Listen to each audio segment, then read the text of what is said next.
औज़ु बिल्लाहि मिनश शैतानिर रजीम बिस्मिल्लाहिर रहमानिर रहीम अल्हम्दुलिल्लाहि रब्बिल आलमीन वस्सलातु वस्सलामु अला अहलिही अम्मा बअद फ़क़द क़ाल अल्लाहु तआला फ़ी किताबिहिल करीम बिस्मिल्लाहिर रहमानिर रहीम वदरू ज़ाहिरल इस्मि व बातिना इन्नल लज़ीना यक्सिबूनल इस्म सयुज़्ज़ौना बिमा कानू यख्तलिफ़ून। नाज़रीन मोहतरम, आज हम आपके सामने गुनाहों की किस्में बयान करेंगे। परवरदिगार सूरह अनाम की आयत नंबर 120 में गुनाहों को दो हिस्सों में तकसीम करता है, एक ज़ाहिरी और दूसरे बातिनी, और हमें हुक्म देता है कि हमें इन ज़ाहिरी और बातिनी दोनों गुनाहों से परहेज करना है। लेकिन ज़ाहिरी और बातिनी गुनाह किन्हें कहते हैं, उसके सिलसिले में मुख्तलिफ नज़रियात पाए जाते हैं, जिसमें पहला कौल ये है कि ज़ाहिरी गुनाह उन्हें कहते हैं कि जिसे इंसान सरेआम अंजाम देता है, मिसाल के तौर पर झूठ बोलना या गाना बजाना। लेकिन बातिनी गुनाह उन्हें कहते हैं कि जिसे इंसान छुपकर लोगों की निगाहों से छुपाकर अंजाम देता है। मिसाल के तौर पर उसी गाने को अगर एक शख्स अपने कमरे में बैठकर अकेला सुन रहा है तो यह बातिनी गुनाह। दूसरा नजरिया जो ज़ाहिरी और बातिनी गुनाह के सिलसिले में वो ये है कि ज़ाहिरी गुनाह उन्हें कहते हैं कि जिसे इंसान अपने आज़ा व जवारे से अंजाम देता है, अपने हाथों के जरिए से, अपने कान, अपने आँख, अपने मुंह के जरिए से जो गुनाह अंजाम देता है उसे कहा जाता है ज़ाहिरी गुनाह। मिसाल के तौर पर किसी का नाहक हक छीन लेना, किसी पर जुल्म करना, किसी को मार देना, यह है ज़ाहिरी गुनाह।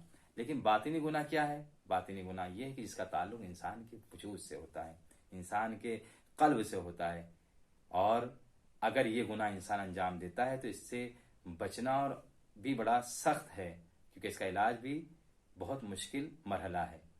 पैगंबर अकरम सल्लल्लाहु अलैहि वसल्लम इरशाद फरमाते हैं कि अला इन्ना फिल जसदे मुज़गा, कि आगाह हो जाओ कि इंसान के वजूद में एक मुज़गा, एक गोश्त का लोथड़ा है। इज़ा सलहत सलहल जसद कुल्लु, कि अगर ये गोश्त का लोथड़ा सही व सालिम रहे तो पूरा बदन इंसान का सही व सालिम रहेगा। वह इज़ा फसदत फसदल जसद कुल्लु, लेकिन अगर ये गोश्त का लोथड़ा अगर बर्बाद हो जाए, फासिद हो जाए, तो पूरा बदन इसकी वजह से बर्बाद और फासिद हो जाएगा। अला वहिया क़ल्ब, आप फरमाते हैं ये गोश्त का लोथड़ा कुछ और नहीं बल्कि इंसान का दिल है। ये इंसान का दिल अगर सही व सालिम रहा तो ऐसी सूरत में उसका बदन सही व सालिम रहेगा, लेकिन अगर ये फासिद हो गया तो उसका बदन पूरा फासिद हो जाएगा। तो बातिनी गुनाह उन्हें कहते हैं जिसका ताल्लुक इंसान के कल्ब से होता है, इंसान के बातिन से होता है। मिसाल के तौर पर हिसादत, बदगुमानियां, कीना, तकब्बुर, गुरूर, रियाकारी, ये सारे वो गुनाह हैं जिनका ताल्लुक इंसान के बातिन से है। अलबत्ते एक कौल, एक नजरिया ये भी है ज़ाहिरी और बातिनी गुनाह के सिलसिले से कि ज़ाहिरी उन फहशा और मुनकरात को कहा जाता है जो ज़ाहिर में है। मिसाल के तौर पर एक जिनाकार, एक जानी है, मशहूर है, वो जानी है, वो जिना करता है, इसे कहेंगे ज़ाहिरुल इस्म। लेकिन बातिनुल इस्म किसे कहा जाएगा? बातिनी गुनाह वो गुनाह है कि जो बातिन मुनकरात और फहशा जिसके बातिन है, यानी छिपे हुए हैं। मिसाल के तौर पर एक शख्स जो है वो अपने राबिते, अपने नाजायज राबिते नामहरमों से रखता है और किसी को पता नहीं है, ये है बातिनी गुनाह।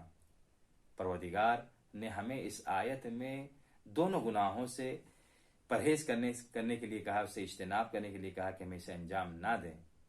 अलबत्ते कुछ अफराद ऐसे भी हैं हमारे मुआशरे समाज में जो एक बहाना बनाते हैं और कहते हैं कि क्योंकि मुआशरा और समाज इस तरह का है जिसकी वजह से हम गुनाहों से परहेज नहीं कर सकते, हम मुख्तार नहीं, हम मजबूर हैं, गुनाह हमसे अंजाम पा जाते हैं, या खुदा ने हमको अल-याज़ु बिल्लाह इस तरह से बनाया है जिसकी वजह से हम इस गुनाह को अंजाम देते हैं।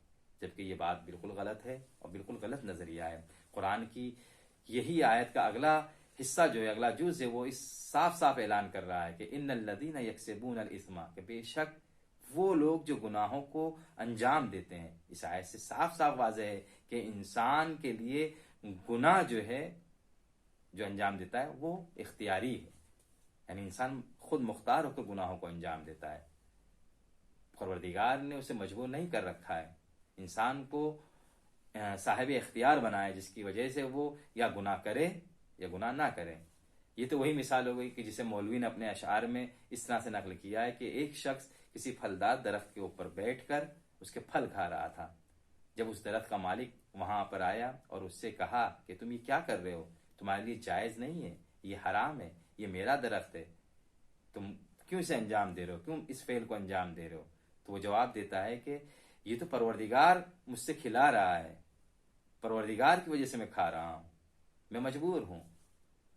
बहरहाल साहिब दरख्त भी बड़ा चालाक होता है, एक लकड़ी उठाता है, उसे मारना और पीटना शुरू कर देता है, और जब वो एतराज करता है तो वो यही जवाब देता है कि मैं नहीं मार रहा हूं, ये तो परवरदिगार है जो तुझे मार रहा है।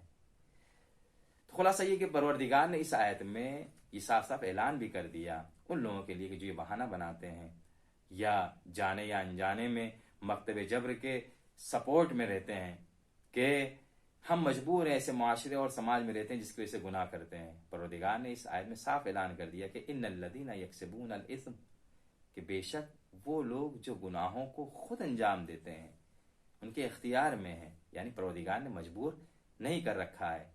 और साथ साथ में अगला हिस्सा जो आयत का सयुज़ौना, कि अनकरीब वो देख लेंगे, उनको जजा मिल जाएंगे, बिमा कानू यख्तलिफून, कि जिस चीज को उन्होंने अंजाम दिया है। लिहाजा हमारे बाद ज़ाहिरी और बातिनी गुनाह जो हैं उनकी सजा हमें इसी दुनिया में मिल जाएगी। आज का खुलासा ये हुआ कि परवरदिगार ने गुनाहों की दो किस्में बयान की हैं, कुछ गुनाह ज़ाहिरी होते हैं और कुछ गुनाह बातिनी होते हैं। परवरदिगार ने दोनों गुनाहों से हमको परहेज और इज्तनाब करने के लिए कहा, और साथ साथ में ये भी ऐलान कर दिया इस आयत में कि इंसान इन गुनाहों को अंजाम देने में और अंजाम ना देने में खुद मुख्तार है। और तीसरे ये कि गुनाहों की बाज गुनाहों की सजाएं इंसान को इसी दुनिया में मिल जाती है। परवरदिगार से आखिर में दुआ है कि परवरदिगार हमें इन ज़ाहिरी और बातिनी दोनों गुनाहों से परहेज करने की तौफीक अता फरमा।